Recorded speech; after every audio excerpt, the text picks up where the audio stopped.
successful farmer, and we all rely on her for our meat fix. So, yeah, welcome back. Thank you. Hi, everyone. Here, my name is Aubyn Banwell, and I run Sprak Ranch here in Lillooet, which is a organic livestock farm. We direct market meats to consumers throughout the sea to sky. And we also have a small side business called ground grazing, where we sell grazing equipment and other equipment to help other farmers make their farms more regenerative. So, here we go. I'll pause. Did it work? I'll pause for a moment and just tell you a little bit about myself, because I know most of you here. We've been farming here at Sprak Creek Ranch, Stallion Territory, for about 10 years now. This is our 10-year anniversary. Wow. Yeah. Before that, we spent 5 years off-grid homesteading, and we operated a small market garden and ran a small contracting and house cleaning business, just my husband and I, in Washington State. And then from our experience there, we had decided that farming was really what we wanted to be doing, and we were kind of looking for some place where we could just focus on that. The opportunity arose to partner with the people who bought Sprak Creek Ranch, where we are farming now, and we took it. We moved here really quickly, and now we're raising pastured meats and operating our growing on-farm abattoir. Sprak Creek Ranch historically was a cow-calf operation, so just selling calves one time a year at auction. Now we raise cattle, sheep, pigs, chickens, turkeys, laying hens, and we sell all that meat and eggs direct to consumers in the sea to sky. We started by kind of continuing the status quo, still selling some of our calves at auction, and then slowly starting to grow other side businesses or small enterprises, raising a little bit of laying hens, a little bit of pigs, and selling those. Then we started selling at the farmers market. And as we grew that business there, we were able to slowly stop selling any calves at the auction and begin to direct market all 100% of the animals that we raise direct to consumers. So then our transition to online sales kind of happened gradually. As I said, we started at the farmers market really slow. And then to kind of speed up the process at the farmers market, since when you're selling meat, you have to have everything in freezers. People can't just help themselves. So it would really take each transaction took a long time. So, as people ask for things, we have to go back and get it, a line would form. So we started encouraging people to make pre-orders online, and then we'd have it ready for them at the farmer's market. And then to kind of extend our sales season, we started doing just online sales in the wintertime, and along with the farmer's markets in the summertime. In 2020, we were already kind of considering alternatives to the farmer's market. As you guys know, all our markets are pretty far away, so we'd have to spend 2 nights away. We'd go to Squamish, Whistler, and Pemberton and do the Lillooet market here. So we were spending 2 nights in our trailer with our son before, and then in 2020, we had 2 kids, and we were just thinking, how are we going to make this work? And as 2020, we all know that's when COVID hit, and so the farmer's market kind of future was uncertain, and so we decided, let's just pivot, and we already have tested out our online sales model. We'll just see if we can just do that. And then instead of being gone for 3 days, Tristan will just go by himself, be gone for 1 day, and do like a 1-hour drops in all the locations where we do the farmer's market. So that's how we got to where we are now. So what is direct marketing? It's direct. It's opposed to selling wholesale like to other retailers or restaurants or at the auction, like I was mentioning with cow-calf operation. The product is going straight from you to the consumer. There's no middleman, and you're doing everything yourself. You or your team are doing everything yourself. So I like to say everything is your problem. Consider direct marketing if you create a high-quality product to sell. If it's the same as what you can get at the grocery store, just let the grocery store sell it. People will only go out of their way to buy directly from you if it's something special. If you enjoy talking to people, at least moderately, or somebody in your family or your team does, there's no buffer between you and the public. So if you aren't good at that, try doing something else. Or if you don't have somebody on your team who can do it for you. And you need to tell a unique story. You got to take the time to tell people why they should take the time out of their shopping time budget to buy from you. You need to have access to a market, which is kind of difficult here in Lillooet, but we could be a lot further from the markets. We're pretty lucky being able to be rural and have this lifestyle, but also being within a couple hours of Whistler and Squamish. Selling online does kind of buffer that. So depending on your product, if you can ship it, you can get away with being fairly remote. But consider that. You've got to be able to get to the people who are going to buy your things. And then have time. It takes a lot of time and labor to sell your meat direct to people, one chicken at a time. Rather than being able to unload a whole year's worth of calves in one day, right? You're spending every day trying to make those little sales. Yes. So, and what are the advantages to selling direct to consumers? You capture the full retail value, right? Every dollar that the consumer is going to spend on your product is going straight in your pocket. But you got to remember, it has a lot of costs associated with it, right? Like if you can imagine the costs associated with selling your calves one time a year at the auction versus selling it one steak at a time, like there's going to be a lot of costs. So you got to think about that too, with not just, okay, how much is a cow worth at auction versus how much is it worth, in steaks and roasts. That looks really good, but you got to calculate your other costs, right? But it is nice to be in full control of that retail value. You can diversify your farm outputs. When you have 2,000 customers, you're a lot more resilient than when you only have 5. If you're selling to 5 different grocery stores or something, if one of them goes down, you're in big trouble. If 10 of my customers move away, that's a bummer for me, but I can recover a lot easier. Like for instance, during COVID, our business improved despite losing 100% of all of our wholesale customers, right? Because we were able to rely on those direct connections between our customers.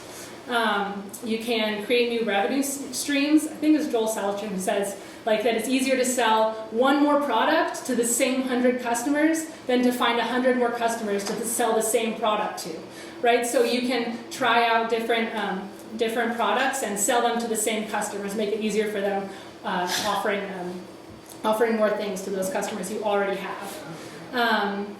You can connect with your loyal customer base. Your customers will be your cheerleaders and your marketers. They're your number one resource, and that feels really good. And you build community with them. That also feels really nice.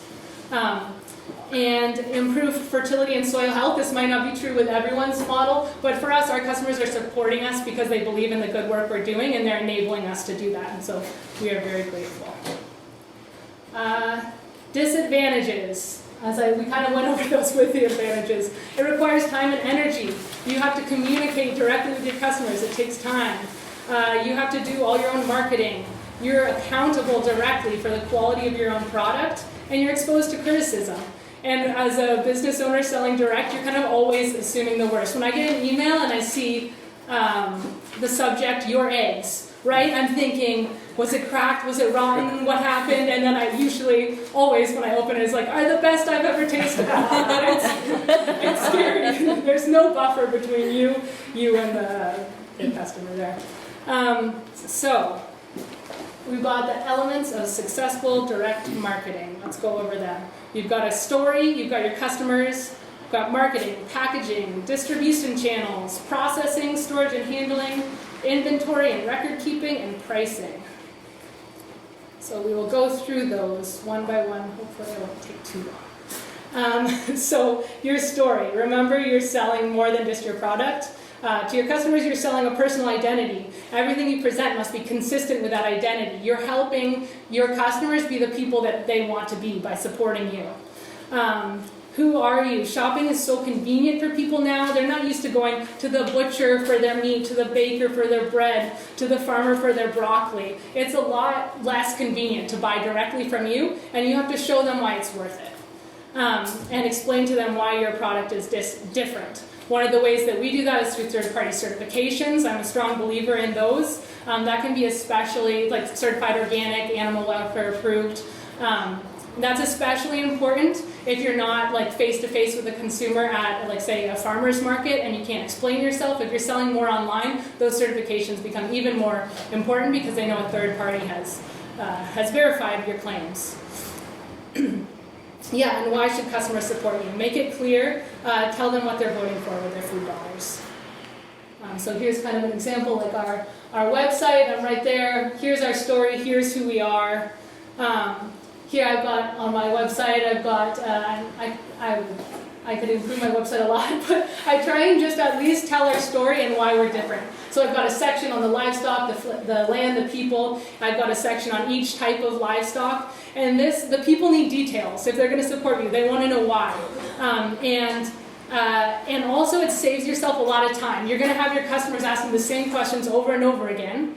And so every time somebody says, what do you feed your chickens? I just link them to the chicken site. You know, when they said, is your cattle grass-fed? I link them to the cattle site, and I tell them about our third-party certifications. You're going to spend a lot of time communicating with customers, and if you can have a response that covers it all and more and impresses them, then you're winning. Okay, your customers. I just happen to have that picture from old, but I think that's Sarah Pett's name.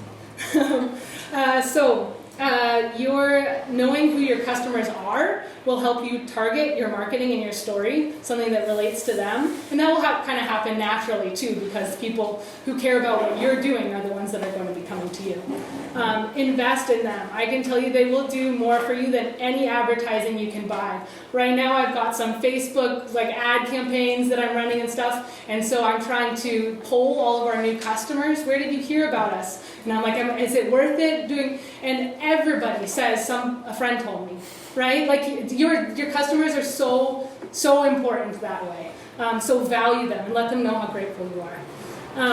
And let them know what you need. Like include them in your story through newsletters, through everything. Let them know when things aren't good, when they're good, and they've got your back, because they're also, if you're producing a good quality product, then they're grateful to you as well. Okay, marketing materials. We've got social media, your website, your newsletter, business cards and wrap cards they can take home, your packaging, and like I said, your customers will do a lot of marketing for you. So social media, I personally, I can't stand it. I get addicted to it. If I'm on Instagram, then I'm scrolling. It's horrible. But so you don't have to be on there all the time, but at least take the time once in a while. You got to have a little bit of a presence there, not necessarily to be there in their face all the time, but just so people will look you up on there, and just so when they look, there's some stuff there. It's relatively recent, and they can get your vibe. That's my opinion, anyway. Newsletter. This is just like a clip from the middle of our newsletter. It's a good way to communicate with people. You get a little bit more space than in social media. We send a newsletter out 2 times a month to remind our customers to order, tell them a little bit of what's going on in our lives, promote new products, and then I like to link to a new blog post or recipes. It's hard right now, email. People's emails are so full. I feel like it's getting slightly less effective, but I still think at least it's a direct approach, and it is important. I think that on a good day, 50% of our people will open the newsletters that I send out. This is just a little picture of some fun wrap cards we made a while ago. We've got kind of nicer ones now, but if you create materials that are fun, people can take home with them and share it with their friends, then that's nice. Take some nice photos. That looks kind of shiny and weird in here, but you don't. It's nice to have a friend or something that's good at photography, but it really, like these days, you don't have to have a fancy camera or anything. Like I take photos with my phone, and everyone tells me they're nice, so take the photos. So packaging, this is part of your marketing, right? It's what people, even more than anything else really, because it's what people bring home with them and see in their fridge. So if you've got a premium product, you want premium packaging as best as you can. So create a product that people are proud to own and look at. And think about, what do people want to look at when they open their fridge? Are they going to remember, oh, there's Spray Creek Ranch, I can see on their label, they're animal welfare approved. I remember Aubyn sold that to me. And so use every opportunity, everything that your customer comes across as an opportunity to show your value to them. So there's just a fancy label, some inspiration for fancy labels, but it doesn't have to be that fancy. There's some of our meat. These are some horrible pictures of our labels, but you can see we have a scale that we print out, and it's just at least, it's not the fanciest, it doesn't look like that Blue Goose chicken, but it's got who we are, it's got our little logo, and it's got all of our certifications on it, just so people can remember when they look, why did I spend $29 on this chicken? They can remember, that it's a special chicken.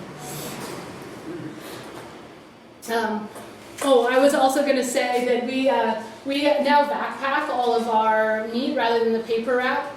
I like this because we're not doing our processing on site, so it allows me, I can actually look at every piece of meat, and if there's anything funky with it, I can eat it. I might switch to paper wrapping, possibly if we were doing all of our own processing, but it's a form of quality control for me. And also it's really important if you're selling at the farmer's market, people like to see what they're buying, and so it's nice the back packaging so they can see what's inside. Okay, on to distribution channels. You could have a farm shop, you could go to the farmer's market like we talked to about, you can have an online shop, sell to restaurants, specialty retailers, maybe you have a U-Pick. There's lots of different ways to sell direct to your customer. Just think about what works for you. Like the farmer's markets were fun and really worked well for us when we were a couple with no children. Now not so much, and where we live, to pay somebody to drive all the way to the sea to sky, be gone for 3 days, like it's just, it doesn't pencil out for us. If we lived in Pemberton, we would probably still be going to the farmer's market on top of our online sales. Just think about what works in your context. And whatever channels you're using, keep your branding consistent between them. Make it clear what you're selling, and make it easy for your customers, as easy as you can, I joke, our customers have to be really dedicated to show up in a parking lot in the middle of a Wednesday for 1 hour and remember ahead of time to make their order 3 days before they're going to pick it up. But do the best you can to make the path of least resistance your customer making a purchase. And when they get there and they've done all that, thank them. Well, there's our farmer's market booth kind of at the very end of our farmer's market stint. You can see we've got some pretty signs. We had, these are menus that had everything that we had in the freezers. And it's really tricky selling meat at a farmer's market. They always say farmer's market motto is stack them high and watch them fly, right? You can't do that with meat. If you stacked all your steaks, they would melt and you get in trouble with health authority. So that's tricky for us, but we tried to have lots of appealing things, make it really clear what you're selling with a big banner, and then let the people see, they've got all these freezers back there.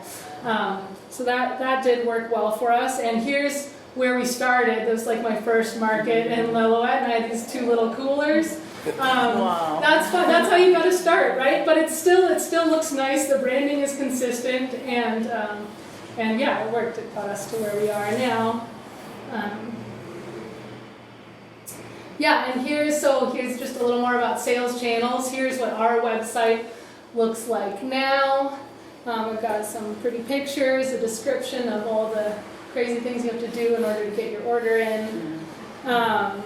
And what I would say is you saw the difference between our first and last farmer's market. I think that's totally fine to show up with a couple coolers and do it really low key at your farmer's market. I wouldn't do the same thing with online sales. When we first started selling online, I just had an online, there's people over there too. I just had a menu on our website that had all of the products that we had. And I just said, okay, make a pre-order, please write me a list of what you want and I'll pack it up for you. And then you have messages coming in by email, by text message, by Facebook Messenger, by Signal, in all these different places.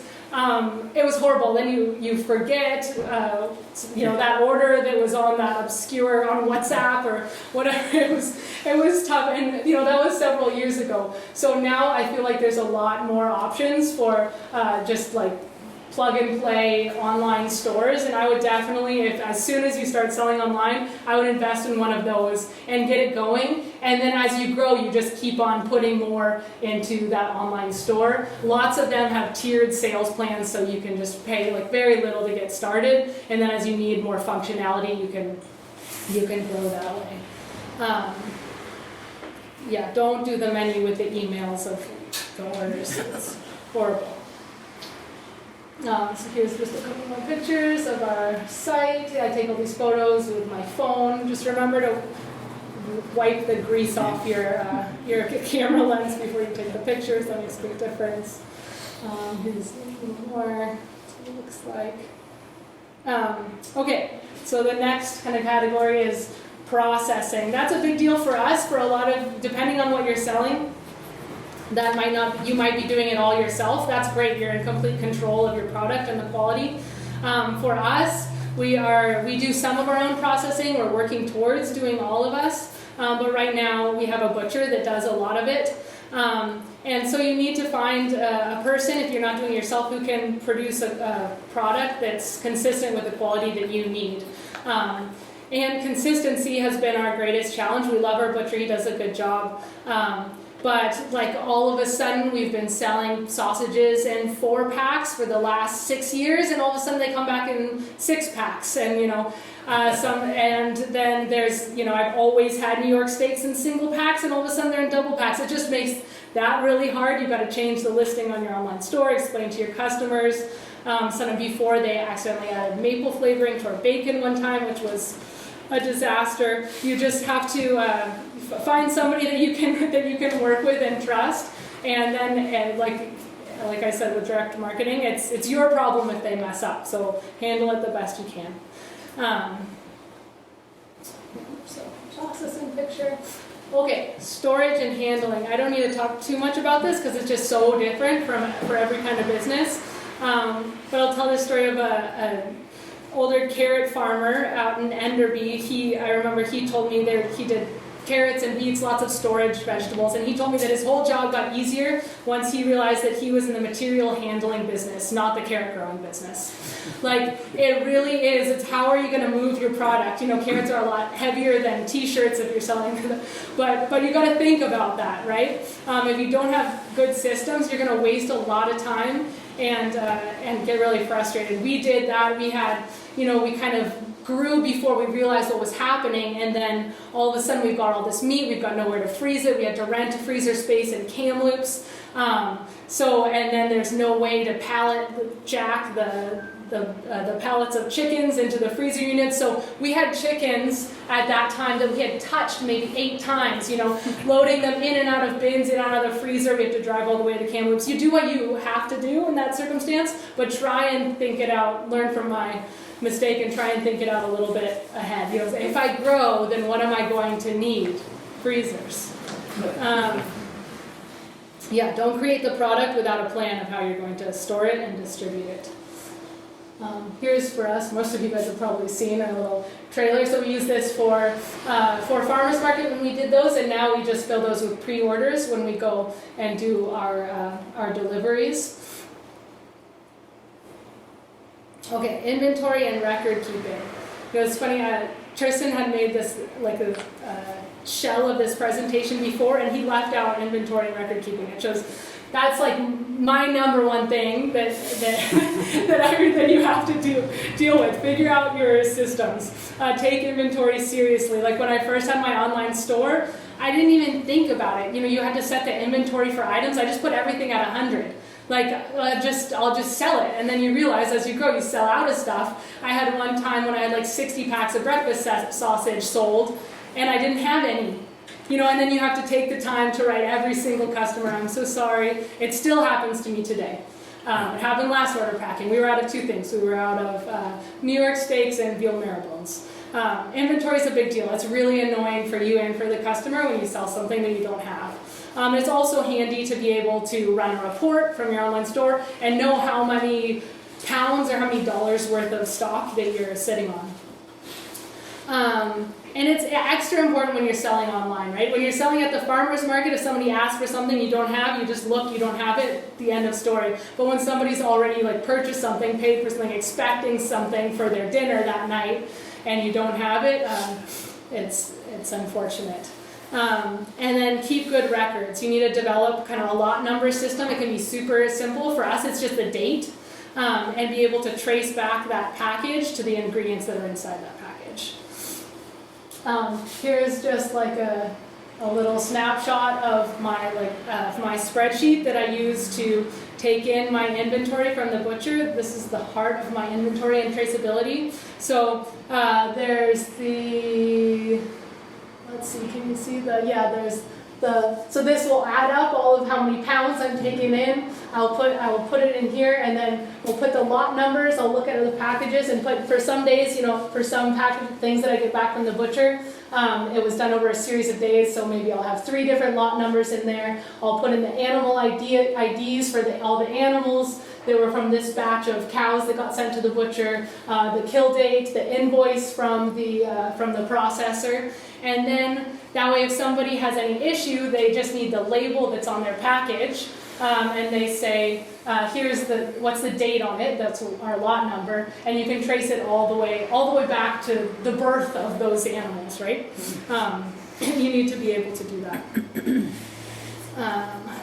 And then also from here so I'll plug in everything that we get back from the butcher, and then I'll take those numbers and I'll add them to our online shop. And here's kind of the back end of our online shop. So we've got the inventory right here of each item. That's what I plug that in after we get in anything new. Okay. Pricing. This is not like that fun of a topic, but it's one of the hardest parts. But you've got to think about what it really costs to you to produce your product and include everything. You've got to leave a little bit of room for a markup so that you can have a bit of profit. And if you're going to sell wholesale, you need to think about for us, even if we sell to a restaurant or a reseller, I can only give 10%, and I know that number. That's the best I'll give to my customers as well, even for smaller packs, because beyond that, it just really leaves me nothing, or less than nothing.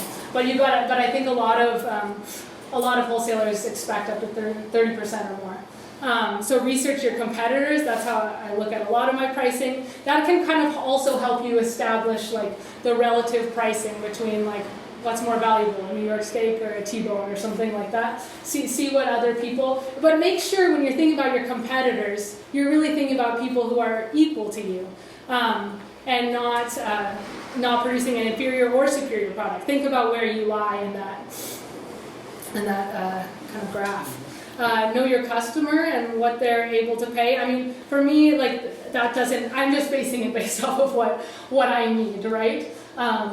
It's not your job, if you're doing food, it's not your job to feed the world. You kind of have to get over that if it's your business. You need to make a living for your family, and you need to, if you're producing healthy food, that's important.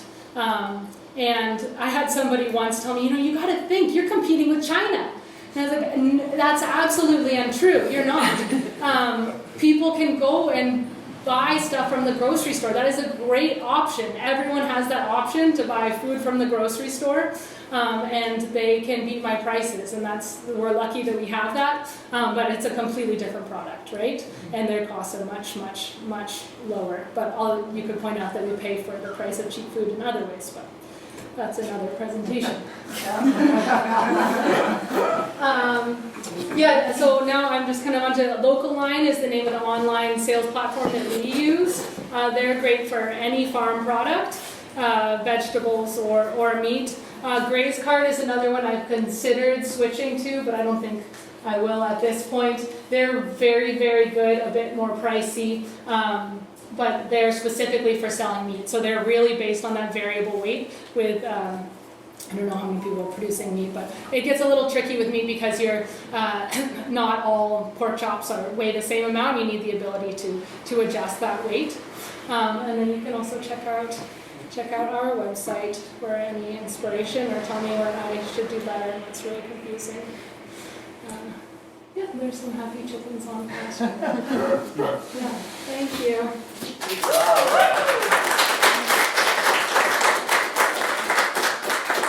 Awesome. That's a nice picture, chicken. Yeah, that is pretty good. Okay, any questions or questions if there are any? You said you only have a butcher. Do you have other employees that do? Yes, we do have employees, and we're growing. So during the growing season, right now we don't have anybody helping us on the farm, but during the growing season we usually have 3 farm hands, because irrigation is also a big deal, and then I have employees in my meat shop that help with packing and everything. We do our own poultry processing on the farm, so they will help with that. And soon we're getting closer and closer to being able to process all of our own meat and also offer that service for the community. So then we'll have lots of employees. And if anybody knows any butchers. Butchers? Oh, yeah. Any other questions? Love your meat. Do you want to give a brief overview of the butcher idea, or do you think it's too early to kind of? I think at our facility, yeah. I mean, yeah, we are, so like I mentioned, we are hoping to open our abattoir to other members of the community.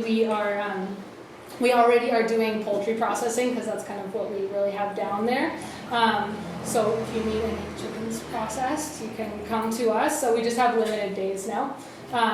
And then we are hoping to finish all of the construction we need to be a fully licensed abattoir and cut and wrap for red meat as well. So we'll be able to take pigs and cattle and then do the slaughter, aging, and processing for folks for resale or their own use, and then also do game processing as well.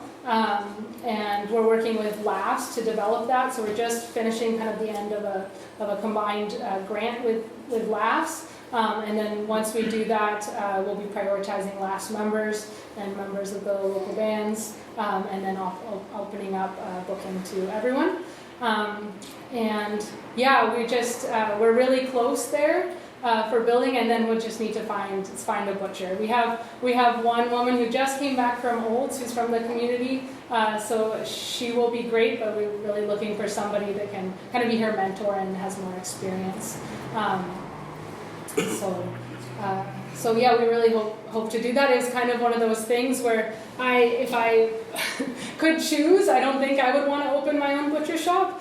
We've got enough going on, but it's just when your business grows, relying on that external processor becomes more and more stressful. It's really, anybody who has animals knows getting processing dates is really impossible. You're booking, you have to book your pig date before they're even conceived. It's very difficult. So we hope to kind of relieve some of that pressure and provide that service, and hopefully other farms will be able to do direct marketing and capture more of the value of the product that's being produced on their land. Aubyn, do you guys have a projected date? Because I know it's hard to control quality of your meat product when you're relying on dates. Yes. Right? Yeah. So I mean, we are happy with our budget. When we're able to get a date there, everything is generally okay. Like I said, sometimes they pack 6 sausages instead of 4. But no, it's just reliant on construction and also finding that butcher person. I think we'll open slowly. We've already been processing meat for the community, but aside from we have what's called a small scale farm gate license. So we're able to do initial processing.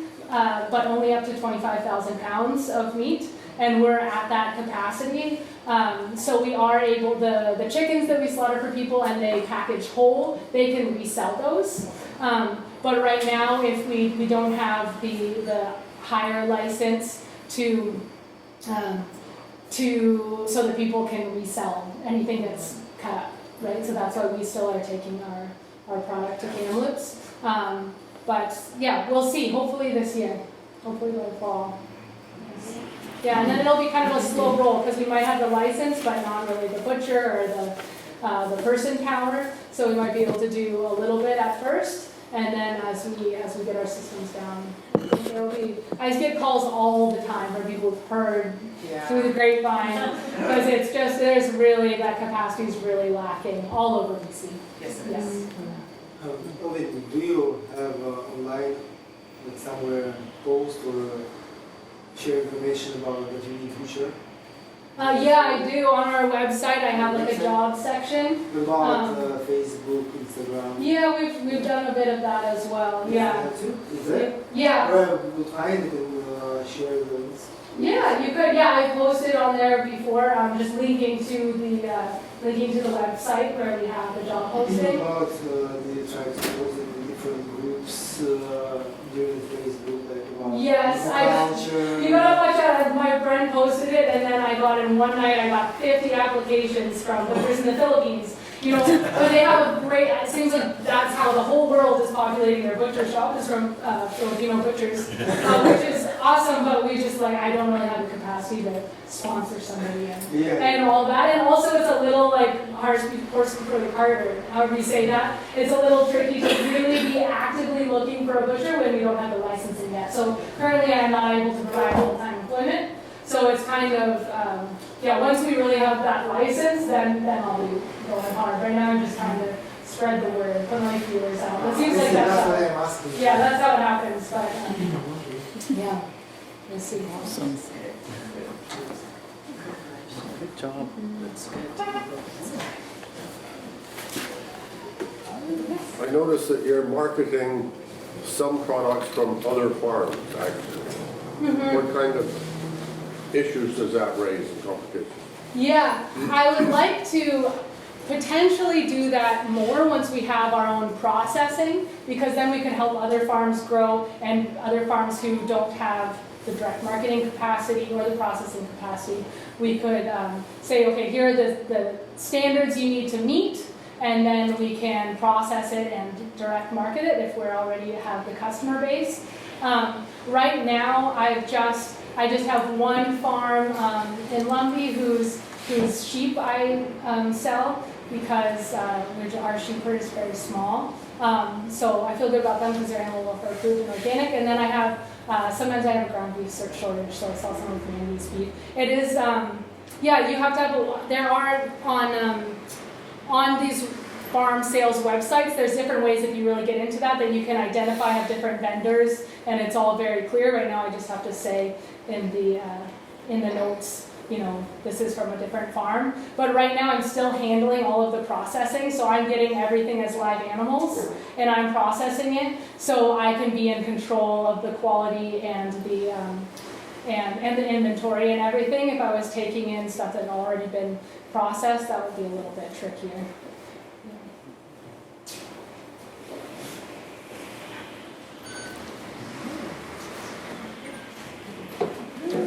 Thank you.